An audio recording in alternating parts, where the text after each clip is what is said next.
안녕하세요. 자, 이번 시간에 이어서 삼국시대 29번부터 풀겠습니다. 17쪽. 자, 밑줄 친 이것에 대한 설명으로 맞는 것을 고르면 이 나라 사람들은 책 읽기를 좋아한다. 누추한 시골에서부터 번화한 도시에 이르기까지 큰 집을 짓고 이것이라 하였다.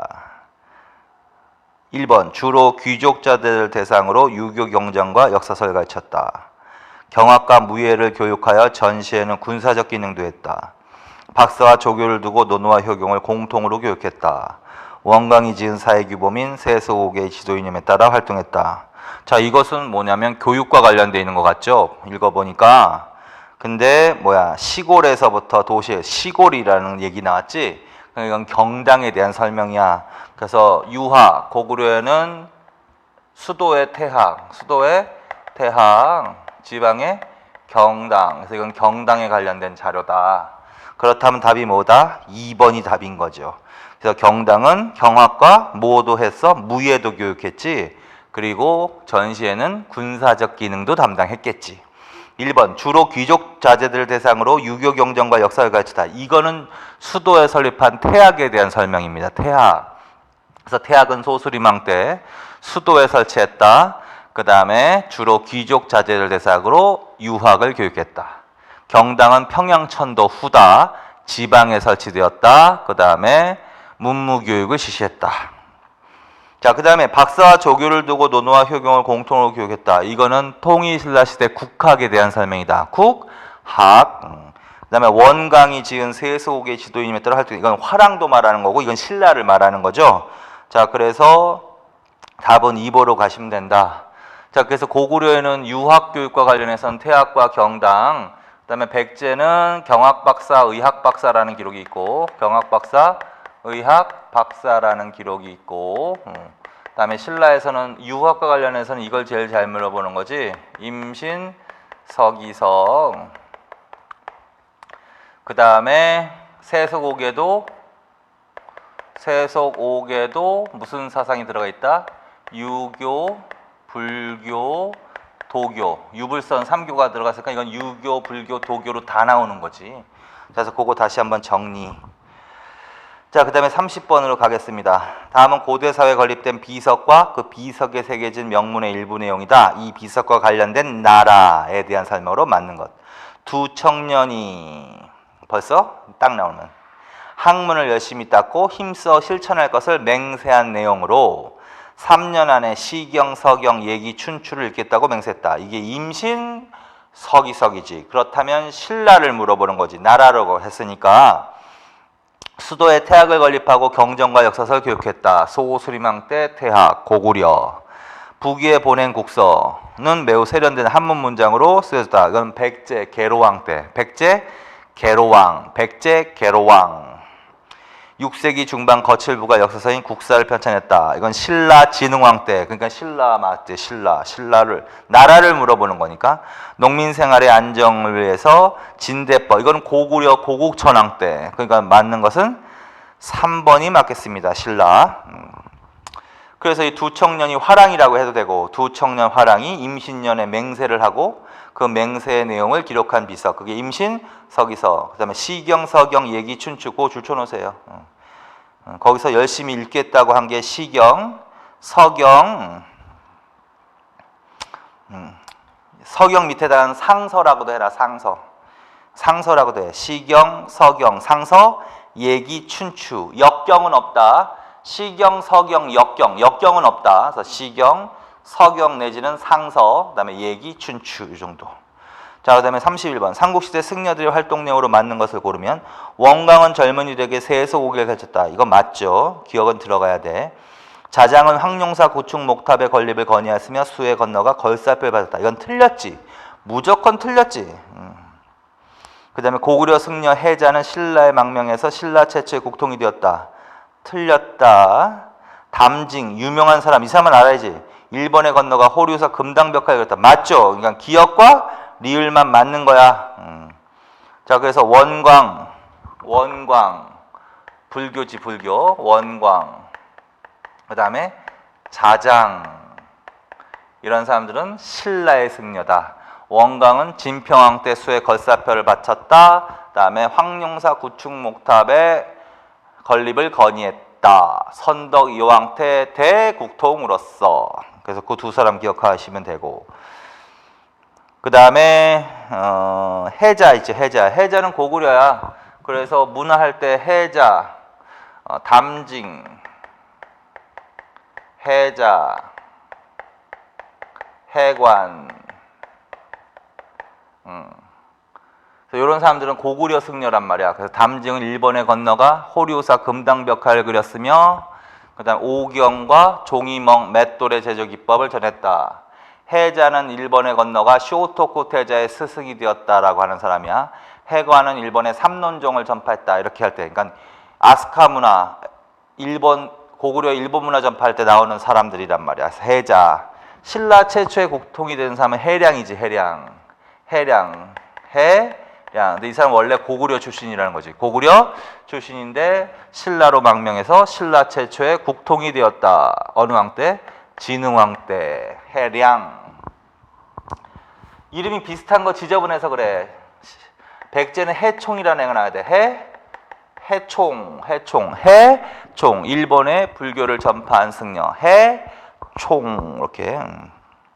그 다음에 이거보다 더 중요한 사람, 노리사치기가 더 잘 나오지. 겸익과 노리사치기. 겸익은 율종을 전한 사람이고 들여온 사람이고 중국으로부터. 그다음에 노리사치기는 일본의 불교를 전파한 사람. 그리고 요 해총보다는 요 겸익과 노리사치기는 성왕 때지. 성왕 때. 자, 그래서 승려. 근데 그 중에서 제일 잘 나온 사람들은 이런 사람들이란 말이야. 담징 이런 사람들 기억하고, 겸익과 노리사치기 이런 사람들. 원광, 자장 이런 사람들은 좀 더 내용까지 기억해야 된다. 자, 그 다음에 32번. 다음은 삼국시대 관련 유물이다. 이와 관련된 사실로 옳지? 맞지 않은 거. 가가 산수무늬 벽돌 같은데, 나는 사신도의 하나인 현무도 같은데. 자, 1번. 가는 백제 공주 송산리 고분에서 발견됐다. 백제 공주 송산리 고분에서 발견된 거다. 맞을 수 있죠. 특히 문영왕릉에서 산수무늬 벽돌 이런 거 발견되지. 산수무늬 벽돌, 지석, 매직권, 연권무늬, 연하무늬 와당 이런 것들. 나는 고구려 강서군에서 발견된 고분벽화형이다. 고구려 강서군, 강서대묘라고 하는 거지. 우현리대묘라고도 하고 강서대묘. 여기서는 사신도가 발견됐다. 그게 맞죠. 그다음에 가와 나에 반영된 사상은 삼국시대 산천숭배나 신선사상과 결합해서 귀족사를 중심으로 활용했다. 그래서 이게 가나가 바로 이게 도교와 관련된 도교 문제란 말이야. 그래서 도교와 관련된 거는 산천숭배나 신선사상과 관련이 있다. 4번. 가와 나와 관련된 사상은 신라에서도 임신석을 통해서 유행했음을 알 수 있다. 아니죠. 임신석인 유학이지. 유학. 그래서 도교와 관련되어 있는 거 대표적인 거 고구려에서는 뭐다? 강서대묘에서 발견된 사신도가 가장 대표적이고, 그다음에 백제에서는 공주 문영왕릉에서 발견된 지석과 매직권, 그다음에 산수무늬 벽돌, 산수문전. 백제께 더 잘 나온다 그랬지? 그다음에 또 뭐가 있어? 금동대학로도 도교 사상을 나타내는 거지. 금동대학로는 그림으로도 나올 수 있다. 금동대학로. 그 다음에 백제 사택지적비. 이렇게. 그 다음에 신라의 도교는 이거 나올 수도 있다는 거지. 화랑도와 세소고개. 왜? 선이 들어가 있으니까. 이건 유교, 불교, 도교 다 나오는 거지. 그래서 거기까지. 자, 그 다음에 그래서 맞지 않는 것은 4번이죠. 33번. 삼국의 과학기술에 대한 설명 드린 거. 삼국시대에는 농사와 관련해서 또한 왕의 권위를 높이기 위한 목적으로 천문 관측을 중심으로 한 천문학이 발달했다. 2번. 삼국의 수학은 주로 정밀한 건축물 제작에 이용되었다. 3번. 신라는 첨성대에서 천문을 관측했고 천문도를 제작하게 됐는데 이를 참고로 하여 조선태조 때 천상열차 분야지도를 도래새겼다. 이게 틀렸죠. 고구려에서는 별자리를 그린 고분벽화가 발견되기도 했다. 맞죠? 자, 그래서 틀린 건 3번이지. 3번. 첨성대는 맞긴 맞는데 선덕 여왕 때 천문도를 제작했다라는 나라는 이 나라로 가야지. 고구려. 천문도. 그래서 이걸 참고로 해서 만든 게 조선태조 때 뭐다? 천상, 열차, 분야, 지도. 그래서 조선태조 때 천문도, 천상, 열차, 분야, 지도는 고구려의 천문도를 참고로 해서 제작됐다. 이렇게 하셔야 된단 말이야. 자, 그래서 신라로 가면 안 되지. 자, 그 다음에 34번으로 가겠습니다. 34번. 고분. 다음 그림과 관련있는 삼국시대 고분의 특징으로 맞는 거. 고분은 잘 나온다 그랬지? 자, 만주의 지반 일대에 1만 2천여 기가 무리를 이루고 있으며 서울 석천동 고분에 영향을 미쳤다. 서울 석천동 고분에 영향을 미친 게 뭐야? 돌무지 무덤이지? 그래서 고구려에는 초기에 돌무지 무덤이 많이 축조되다가 점차 굴식 돌방 무덤으로 바뀌어 갔다. 석실봉토분. 그리고 돌무지의 대표적인 게 장군총이죠. 그래서 장군총에 관한 그림이야 이게. 그리고 장군총 돌무지 무덤이 백제에 영향을 미치는 거야. 그래서 백제 초기에 뭐야? 돌무지 무덤이 주로 지어진 거지. 한성시대 서울 석천동 고분.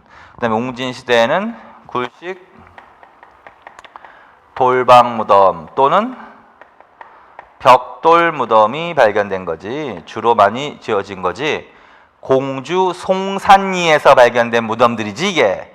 그 공주 송산리에서 발견된 1호분에서부터 5호분까지는 굴식 돌방 무덤이고 6, 7호분이 벽돌 무덤이고 특히 7호분이 문영왕릉이고 자, 그 다음에 사비시대에는 규모는 작지만 세련된 굴식 돌 방무덤이 축조되었다. 이렇게 가셔야 된다는 거지.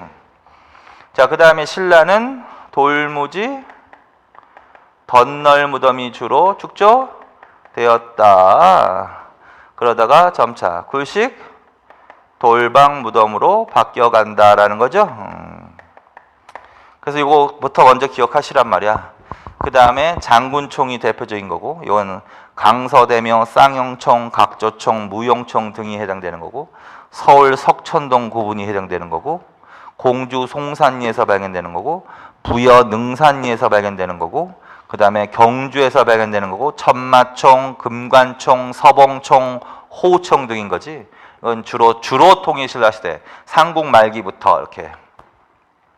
그 다음에 벽화가 발견되면 안 되는 무덤 형태는 돌무지 무덤하고 그 다음에 돌무지 덧널 무덤. 도굴이 어려워 많은 부장품이 발견되어 있는 무덤 이렇게 나오면 돌무지 덧널 무덤. 삼국이 공통으로 제작한 무덤 형식은 굴식 돌방 무덤.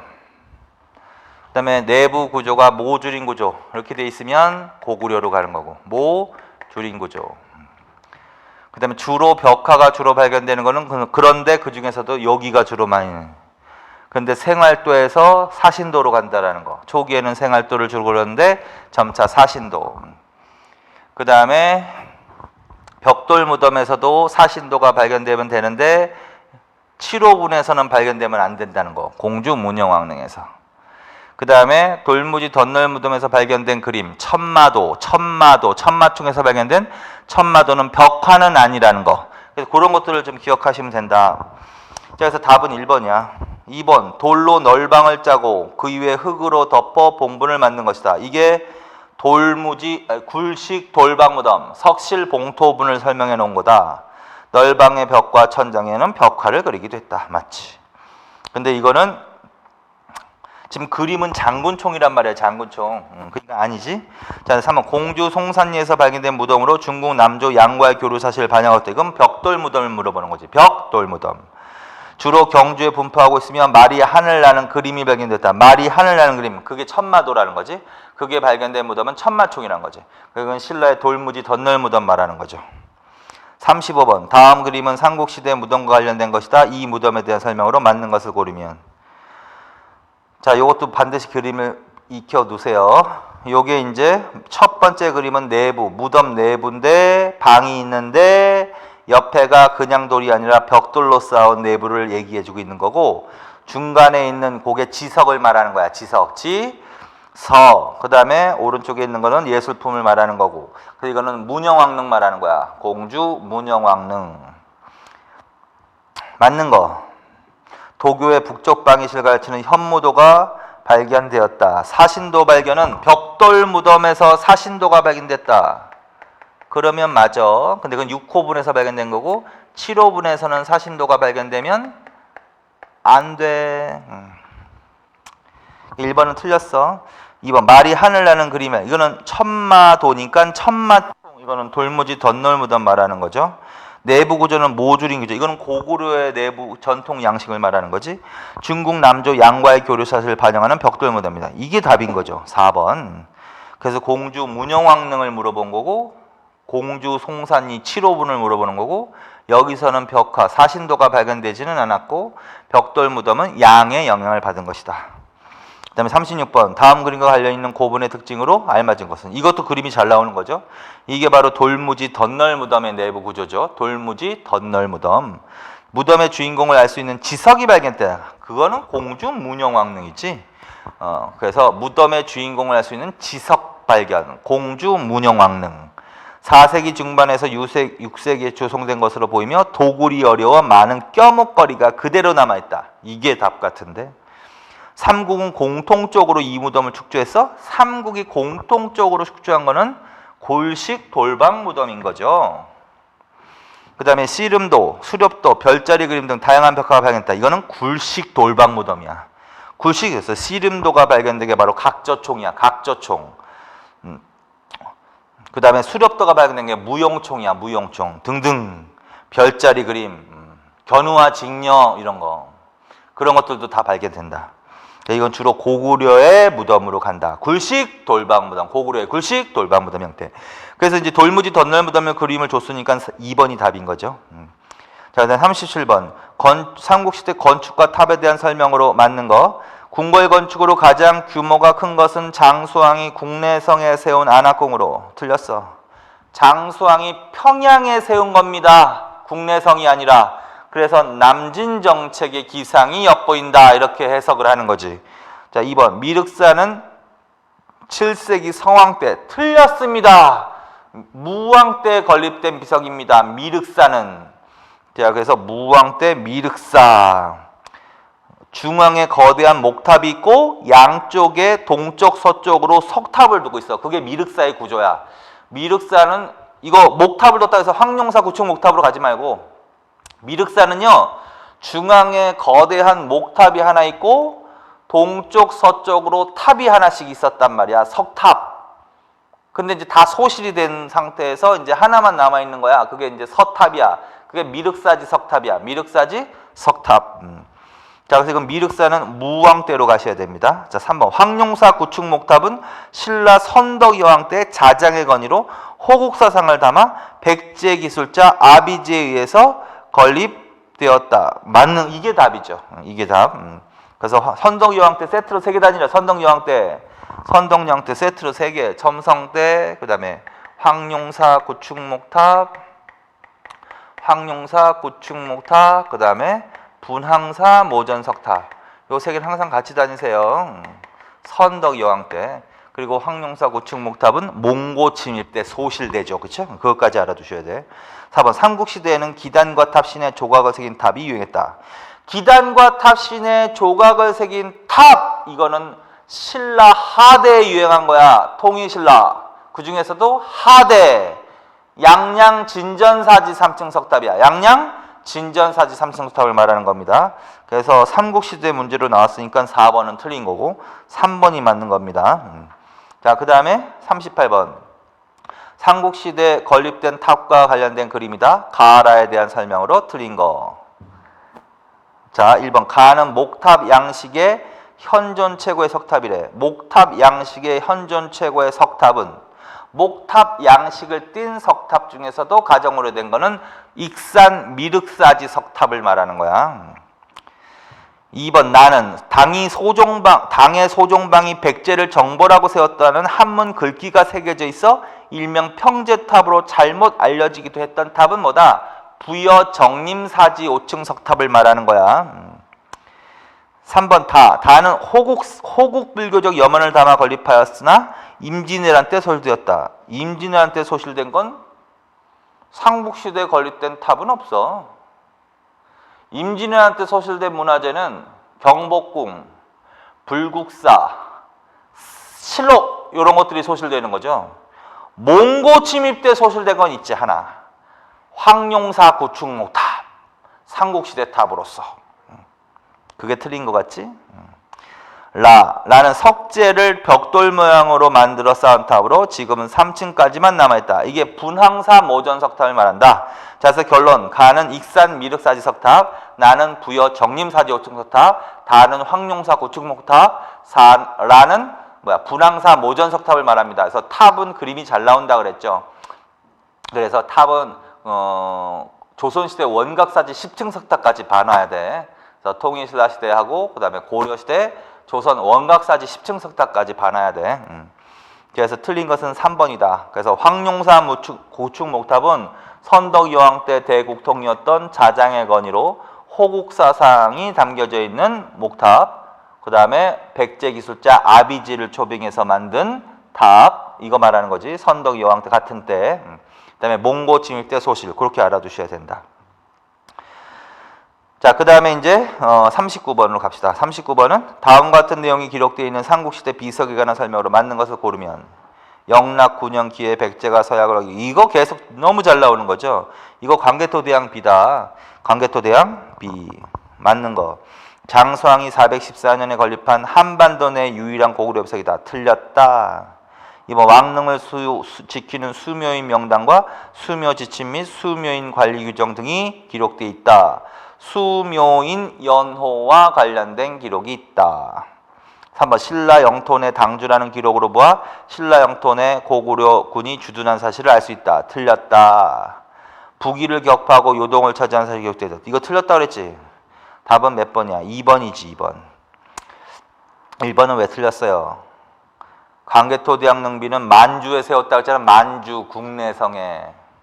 한반도 내 유일한 고구려 비석은 뭐다? 중원 고구려 비를 말하는 것이다 라는 거죠. 그래서 그거 틀렸죠. 그 다음에 3번 신라 영토 내 당주로 보아 신라 영토 내 고구려군 주둔사를 반영하는 비석은 뭐다? 그것도 중원 고구려 비죠. 중원 고구려 비석이죠. 1, 3번은 중원 고구려 비석이야. 4번은 후연을 격파하고 이래야 된단 말이야. 그래서 광개토대왕의 정복 활동과 관련되어 있는 내용이 기록되어 있는데 후연을 격파하고 요동을 차지했다. 백제를 공략해서 임진강성까지 진출했다.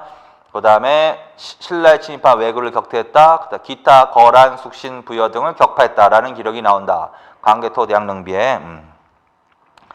자, 그 다음에 40번. 다음은 고구려 충주 고구려비 일부 내용이다. 이와 관련된 설명으로 틀린 것을 고르면 이것도 잘 나오는 거지. 신라 매금.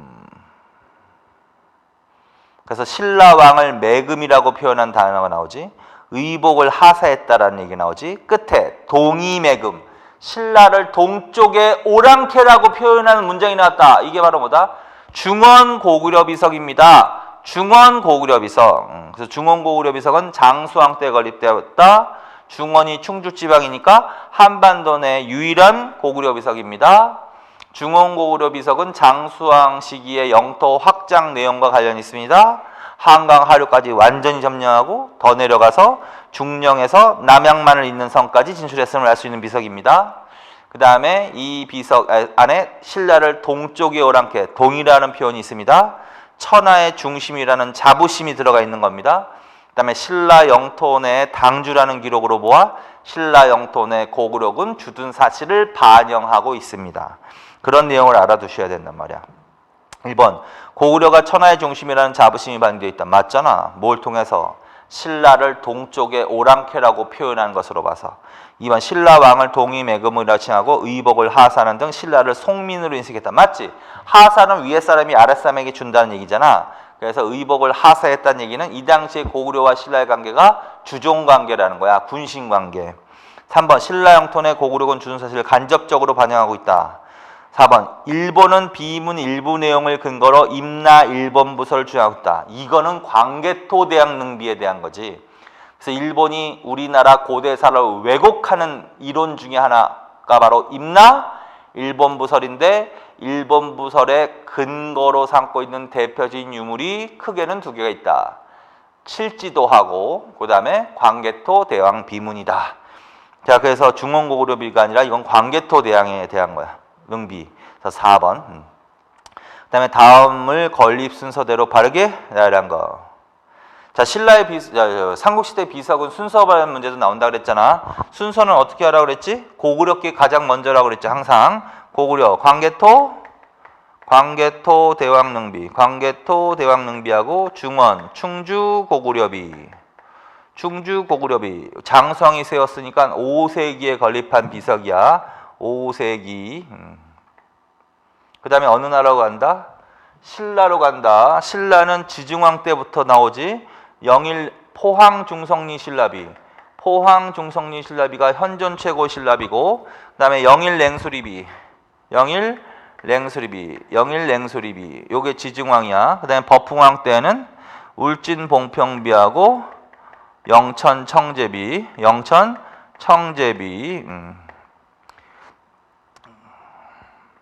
그 다음에 진흥왕이 제일 중요하지.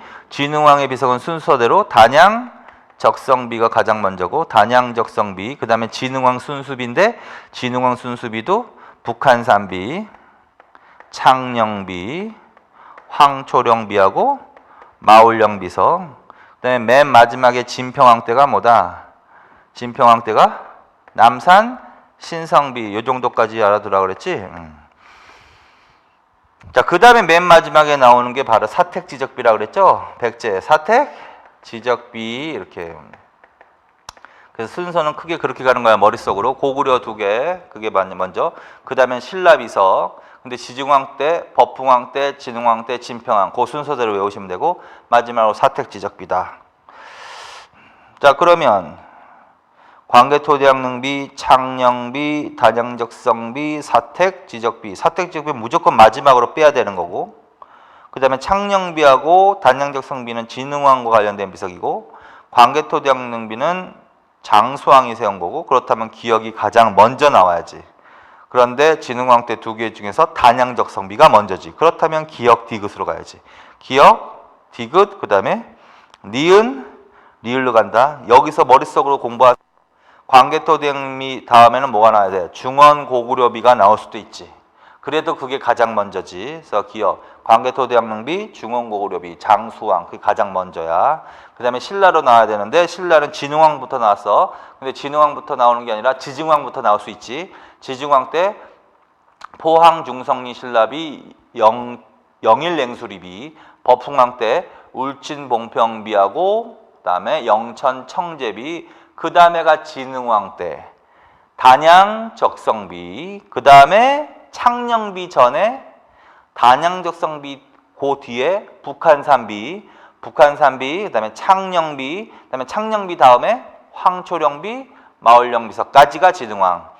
그 다음에가 진평왕 때 남산 신성비. 그런 식으로 자꾸 외우시라고. 그 다음에 이제 마지막으로 백제 의자왕식이지. 이때 사택 지적비까지. 이렇게 거기까지 하시면 된다. 그 다음에 42번.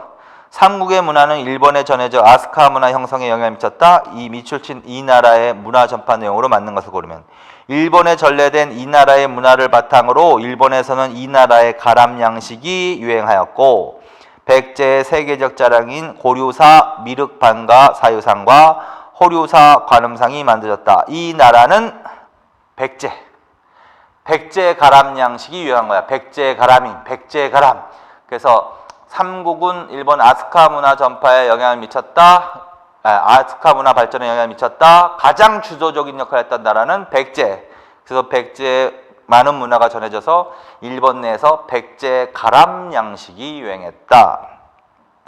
그 다음에 불상, 미륵, 반가, 사유상도 백제의 영향을 받은 것으로 보인다. 이렇게 되는 거지. 관음상도 백제의 영향을 받은 것으로 보인다. 자, 1번 담징, 금당벽화, 종이멍, 맷돌의 제조기법. 이건 당연히 고구려죠. 해자, 일본에 건너가 일본 태자. 걔가 쇼토쿠 태자지. 아니면 성덕태자라고 한다. 스승이 되기도 했다. 이건 백제, 고구려로 가야지. 1, 2번은 고구려지. 그 다음에 축제술과 조선술 전파했다. 이건 신라로 가야죠. 신라. 그 다음에 관늑. 이게 백제 무왕 때지. 그러니까 나라를 물어봤으니까 백제, 관늑밖에 없는 거죠. 그래서 이것만 또 다시 정리하면 아까 미리 썼던 거 담징, 해자, 해관, 그 다음에 도현 고구려로 가는 거야. 그 다음에 이 나라는 아직기 왕인 아직기 왕인 근초고왕. 이때 일본의 칠지도도 건너가지. 칠지도 하사. 그 다음에 문영왕 때 단양이 고안무.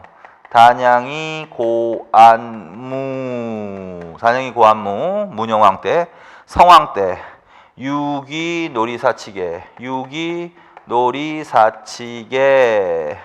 그다음에 위덕왕 때 해총과 아자태자 위덕왕 때. 그다음에 무왕 때 관륵. 근데 좀 중요한 게 이 사람들이랬지. 담징. 근데 4개밖에 없으니까 합시다. 4개. 담징은 일본에 건너가 영양왕 때라고 추정이 돼. 대충 시기는. 그래서 담징은 일본의 오경과 종이먹, 맷돌의 제조 기법을 전했다. 호류사, 법융사, 금당벽화를 그렸다. 해자는 일본에 건너가 일본 쇼토쿠 태자에서 쓰게 되었다. 해관은 일본의 삼론종을 전파했다. 도효는 일본 세기를 저술했다. 아직과 왕인이 건너가서 일본의 유학, 한문 문화를 발전시켰다. 왕인은 특히 논어하고 천자문을 전파했다. 근초고왕 때 일본의 칠지도 하사했다. 칠지도도 잘 나오는 중요한 거지. 단양의 고안무는 문영왕 때 이제 유학으로 가면 되고, 유기도 유학, 놀이사측의 성왕, 불교를 처음으로 전파했다. 해총과 아자태자는 일본에 건너가 쇼토쿠 태자에서 승 그의 초상화를 그렸다. 그다음에 관륵은 무왕 때 일본에 건너가 천문역법, 둔갑, 방수를 전했다. 자, 그래서 담징, 왕인, 칠지도, 놀이사치기, 아자태자, 관륵 이런 사람들은 좀 알아두셔야 된단 말이야. 그 다음에 이건 사람이 안 나오고 그냥 조선술과 축제술을 전파했다. 그러면 신라로 가는 거지. 그 축제술 전파한 내용이 뭐다? 일본 내에서 뭐가 유행했다? 한인의 연못이 유행했다. 그런 거 다시 한번 보고. 그 다음에 일본 나라현에서 발견된 다카마스 고분.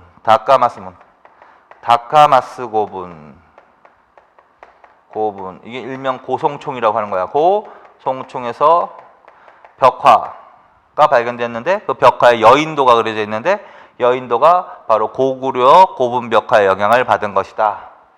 자, 그래서 이런 것들을 좀 알아두시면 된단 말이죠. 문화가 편이 좀 어렵다. 외울 것도 많고. 자, 삼국시대는 이런 식으로 해서 풀었습니다. 다음 시간에 이제 통일신라 시대로 가겠습니다. 수고하셨습니다.